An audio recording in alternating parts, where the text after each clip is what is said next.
Hello guys. Naririnig niyo ba ako? Yes, okay Oo. naman. Goods, good lang. Okay, Good go lang, yan. go lang, go lang. Sige, sige.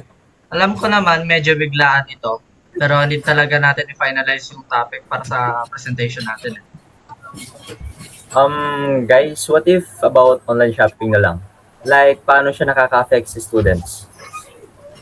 Ay, oo. Relatable naman yan. Halos lahat naman sa atin nag-order na online. True, pero parang ang broad pa. Siguro dapat specific tayo like pros and cons ganun.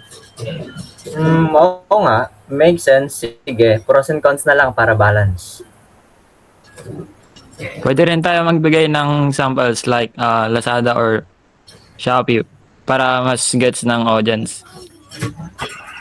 Okay, solid idea yan. Simple lang pero effective. Ayoko rin naman sana yung masyadong complicated na topic eh. So, paano hatian ng task? Sige, ganito na lang.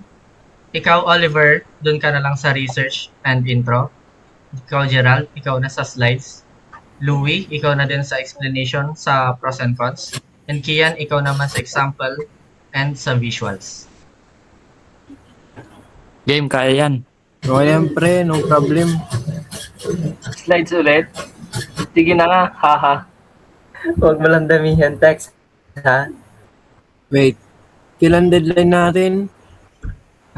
Try natin matapos ito by Thursday night para may time pa tayo mag-review sa Friday. Sige, kaya naman. Chat na lang kayo. If may kailangan kayo, ha? Oo. Wag na natin ulitin yung last time, ha. Oo nga eh. Sige guys, thank you and good luck sa atin. Bye. Bye guys. Bye. Ingat Bye guys. guys. Bye guys.